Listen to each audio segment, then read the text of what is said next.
ça, j'ai souffert parce que ça fait très mal d'avorter.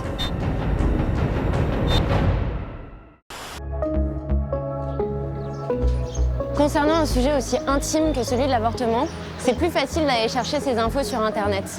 À l'ère de la fake news et dans un contexte où le droit à l'avortement est sans cesse remis en cause, est-ce que tout est bon à prendre sur la toile? Et surtout, est-ce que ces contenus ont un impact dans la vraie vie?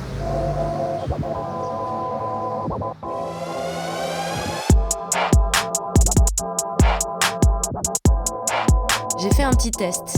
En me mettant à la place d'une fille enceinte et dans le doute, j'ai voulu consulter les pages que Google me suggérait. Par exemple, en tapant IVG, on me suggère d'abord le site du gouvernement. Mais juste en dessous, je tombe sur ivg.net. Le site semble officiel, mais il s'agit en réalité d'une propagande anti-IVG masquée. Une page Facebook lui est associée. IVG, vous hésitez? Venez nous en parler.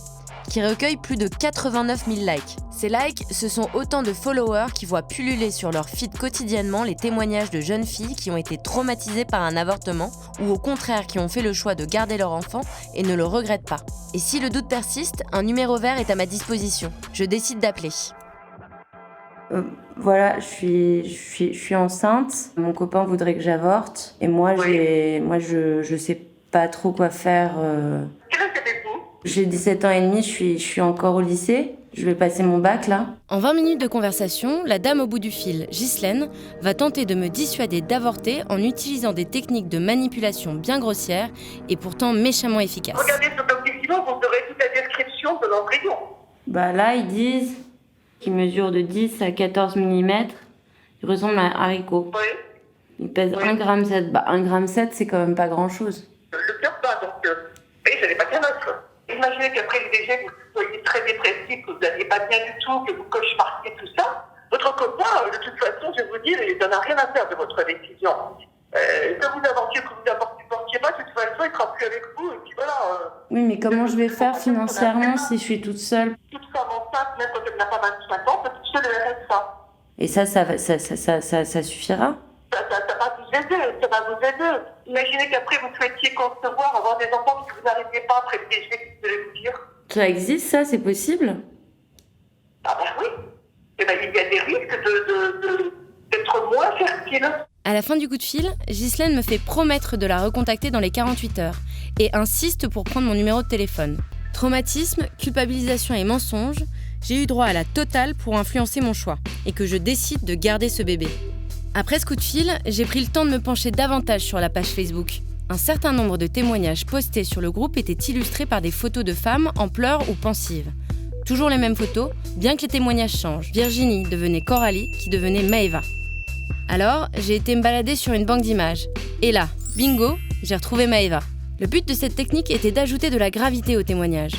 Jouer avec la perception des lecteurs, les prendre aux tripes. Et au vu des commentaires compatissants, c'est plutôt efficace.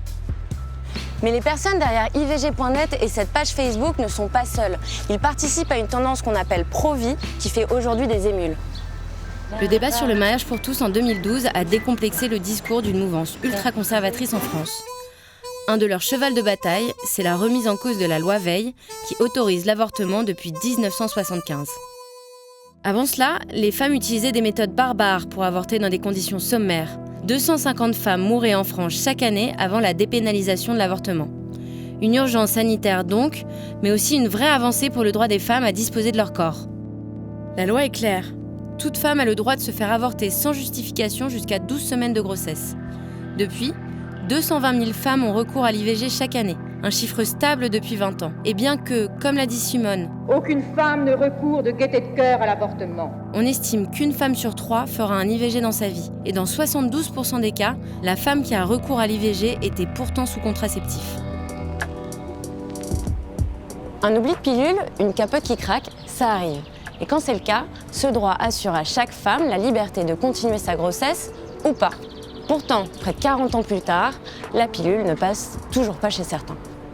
Et ce combat, c'est donc sur Internet qu'il est mené aujourd'hui. En 2015 émerge un mouvement 2.0 qui agit sur les réseaux sociaux et dont le nom évoque plus une série catastrophe qu'un groupe de cathos tradis, les Survivants. Les Survivants, c'est un site internet hyper léché et une présence sur tous les réseaux sociaux. Mais c'est pas tout. Il y a aussi AfterBuzz, un site internet qui prône l'abstinence sans le dire, Test Positif, un site anti-IVG, et le vrai faux jeu vidéo, Sauver Pikachu. Je vais rencontrer celui qui est derrière la stratégie com 2.0 des survivants. Il s'appelle Émile, il a 38 ans. Parisien, fan de rock, il porte la chemise en jean et les bagous comme personne. On est loin de Matata Cato là. Et alors pourquoi Internet ? Quand tu veux monter un mouvement d'agite-prop, le numérique, ça se prête vraiment à ça, quoi. C'est la vidéo, c'est l'interaction, c'est le live, c'est quand même enthousiasmant. Finalement, c'était aussi parce que votre target, c'est des jeunes. Ouais, carrément, ouais. La jeunesse est inattaquable, politiquement. Jamais un politique, par exemple, ou même un média aura l'audace de la contredire. Émile n'y va pas par 4 chemins. Pour toucher les jeunes, c'est sur Internet que ça se passe. Parmi les nombreux sites qu'il a créés pour diffuser le message des survivants, il y en a un qui m'a particulièrement attiré l'œil. Sauver Pikachu. Pourquoi les Pokémon ? Tu sais, c'était Pokémon Go, là, le fameux jeu de réalité augmentée qui cartonnait à Paris et dans toutes les grandes villes d'Europe. On a voulu effectivement capitaliser sur ce jeu pour proposer une réflexion autour de l'IVG avec un site qui s'appelait sauverpikachu.com et des tags qui étaient posés sur toutes les grandes arènes de jeu où les joueurs se retrouvaient et ils voyaient ce tag, donc ils allaient dessus et là ils tombaient sur un petit jeu de rôle qui reprenait tous les personnages du jeu et qui mettait en scène une femelle Pikachu qui hésitait à avorter ou pas. En fait, on a mis des tags de partout et en fait, on a fait 3 millions de joueurs. Par contre, quand je lui demande si ces sites ne manquent pas un peu de transparence, il botte en touche, avec un discours de communicant bien rodé. Il y a certains des détracteurs qui diraient que c'est des subterfuges. Nous, notre but, c'est que les jeunes filles avortent plus. Du coup, moi, j'essaye autant que possible finalement de déployer des codes graphiques, un registre de langage qui soit adapté à leur mode de consommation de contenu sur le digital et puis surtout qui soit convaincant, quoi. Tous ces sites, qui opèrent une campagne de désinformation par rapport à l'IVG, sont en fait hors la loi. Ces militants anti-IVG 2.0 encourent jusqu'à 2 ans de prison et 30 000 € d'amende pour délit d'entrave à l'IVG. Mais pour Émile, qui a pourtant vu certains de ses contenus attaqués en justice, cette loi ne sert pas à grand-chose. Le but de cette loi, c'est de trouver un levier pour interdire les gens qui pensent autrement que le gouvernement. Les conditions d'application de la loi sont très compliquées. Il faut qu'il y ait des gens qui saisissent la justice au nom d'un contenu, la justice analyse si le contenu est bon ou mauvais, et après tu dois retirer que le contenu. Donc ils te ferment pas ton site. C'est pour ça que ces groupes sur les réseaux sociaux, ces sites et ces hotlines existent toujours. Et puis sur Internet, c'est facile de la contourner, la loi. C'est un peu comme les mauvaises herbes. On a beau les arracher, elles repoussent toujours. Du haut de mes 30 ans, j'ai suffisamment d'expérience pour ne pas me laisser influencer par ces sites. Mais quel impact auront ces informations sur une jeune fille dans le doute et qui préférera aller sur Internet que consulter un adulte ou le planning familial ? Et c'est justement vers le planning familial que j'ai décidé de me tourner afin de déterminer l'impact de ces campagnes digitales pro-vie. Pour moi, c'est pas des pro-vie, c'est des personnes qui sont contre l'accès à l'avortement. On sait aujourd'hui que dans le monde, il y a toutes les 9 minutes une femme qui meurt suite à un avortement non sécurisé clandestin. C'est plutôt nous qui sommes pour la vie en fait, dans le sens où on permet à des femmes de choisir et d'avoir un avortement sécurisé. Est-ce que ces groupes qui agissent beaucoup sur Internet, ils ont un impact ? Nous, on a vu lors de nos permanences énormément de femmes qui arrivaient, qui étaient certaines de leur choix, mais très déstabilisées par les propos qui étaient dits, de l'ordre de la culpabilité, de l'ordre de la désinformation. Et face au doute de certaines, ces militants pro-vie ne reculent devant rien. Si la personne au téléphone ressent un tout petit peu de doute, elle va aller vers ça et donc peut-être vous questionner de temps en temps, est-ce que vous êtes sûr, vous renvoyer des messages ou vous rappeler en étant très insistant sur le fait que ça pourrait vous mettre en danger. Pendant mon enquête, j'ai moi-même été recontactée 2 fois par Ghislaine. J'ai d'abord reçu un premier message pour vérifier mon numéro. Puis un second. Cette fois, le ton a changé. Il devient menaçant.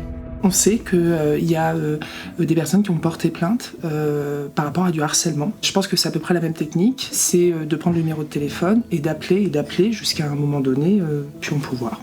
Ces sites, ils réussissent très bien à contourner la loi et en particulier le délit d'entrave à l'IVG. Comment ils font ? On ne peut pas leur enlever qu'ils ont une certaine compétence en termes d'information, en termes de communication. Avant, c'était des gens qui s'enchaînaient devant les centres de planification. Aujourd'hui, on ne voit plus ça. Mais par contre, on voit des jeunes arriver qui ont toutes les techniques de langage sur les réseaux sociaux, sur la communication. Face au talent de communicants des pro-vie, le planning semble être un peu à la masse. Le site était vétuste, leur présence sur les réseaux sociaux encore trop faible. Seulement 26 000 likes pour leur page Facebook. C'est rien comparé aux 89 000 d'IVG.net. Mais le planning n'a pas dit son dernier mot et vient de lancer sa contre-attaque avec un nouveau site. L'objectif ? Qu'on soit à la mode, quoi. Ça veut dire qu'on soit là où les gens sont aussi, quoi, et là où passe l'information, quoi. On peut plus enlever Internet en termes de sources d'information. En plus de se positionner comme militant, ce nouveau site a une mission cruciale : informer. L'avortement est hyper tabou encore. Ça veut dire qu'on a eu très peu d'informations étant jeune. Et c'est quoi les plus grandes énormités que vous ayez pu entendre, vous ? Sur l'avortement, souvent ils savent pas, ils pensent qu'il faut forcément les parents pour avorter. On voit qu'il y a très peu d'informations alors que c'est des droits, faut le rappeler. Il faut libérer la parole ? Ouais, il faut libérer la parole. Ou en tout cas accompagner ou créer des espaces qui permettent à des femmes de pouvoir déposer une parole. Après témoigner, c'est un acte, c'est un engagement. Si l'avortement est une guerre, Internet, c'est devenu son champ de bataille privilégié. Et l'enjeu, c'est de prendre le plus d'espace possible. Alors si au niveau du gouvernement et du planning familial, la mobilisation sur Internet a pris un peu de retard, sur les réseaux sociaux, ça commence à bouger grave. Le collectif de street art Merci Simone est une initiative qui propose d'imprimer gratuitement un visuel de Simone Veil et d'aller le coller dans la rue. À la fois hommage au combat de cette femme et de toutes les autres, et un moyen de transmettre leur message et leur combat aux jeunes générations.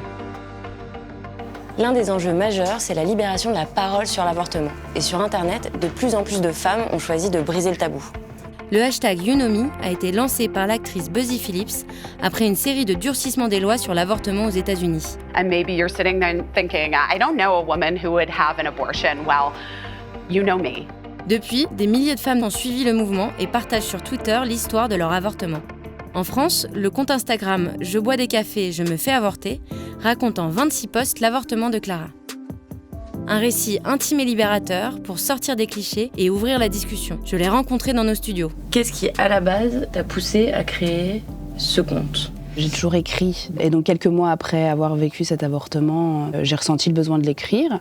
Je l'ai fait. C'est comme ça que Je bois des cafés, je me fais avorter est né. Qui s'appelait pas du tout comme ça, d'ailleurs. Comment il s'appelait à la base ? Et si Pikachu n'était jamais venu au monde. Parce que c'était un peu une réponse au survivant ? Ouais. Ah, de base, ça s'appelait comme ça, ouais. Ah, pas mal. Donc, à la base, il y avait une volonté un petit peu militante de ton côté. Oui, complètement. Je trouvais ça important qu'il y ait une question de réappropriation d'espace. En gros, on entend toujours des déclarations aberrantes sur l'avortement, mais j'ai l'impression que le discours pro-avortement, il est cantonné à ces réponses un peu indignées. Et donc je me dis, c'est quand même dommage. Justement, le combat pour l'avortement, il devrait s'inscrire aussi un peu dans le positif. Le but, c'était pour toi, c'était pour les autres que tu créais cet Instagram ? Alors quand je l'ai écrit, c'était uniquement pour moi, dans le sens où c'était mon rapport personnel à l'écriture. Et aussi, moi, je me suis sentie très seule quand ça s'est passé. Et j'avais eu ce réflexe d'aller chercher sur Internet. Et c'est vrai qu'il y a très peu de choses. Et les filles qui viennent raconter leur expérience sur Doctissimo, c'est que ça s'est très mal passé, c'est qu'elles en gardent un très mauvais souvenir. Et puis même, je voyais pas vraiment de filles et d'expériences à laquelle je pouvais m'identifier.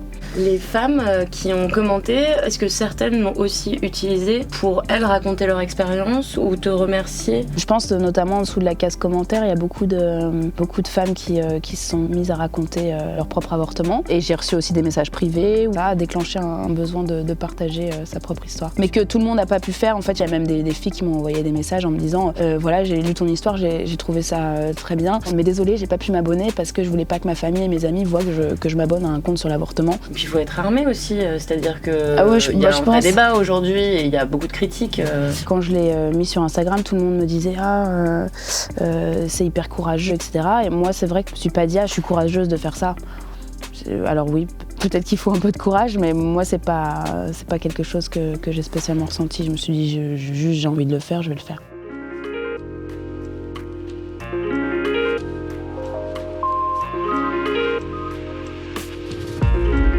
Aujourd'hui, plus que jamais, l'avortement reste un droit à défendre. Ça passe par l'éducation, la mobilisation et la prise de parole, notamment sur Internet. Mais il faut savoir rester vigilant par rapport au contenu qu'on y trouve. Alors dans le doute, on privilégie le site du gouvernement ou celui du planning familial. Salut!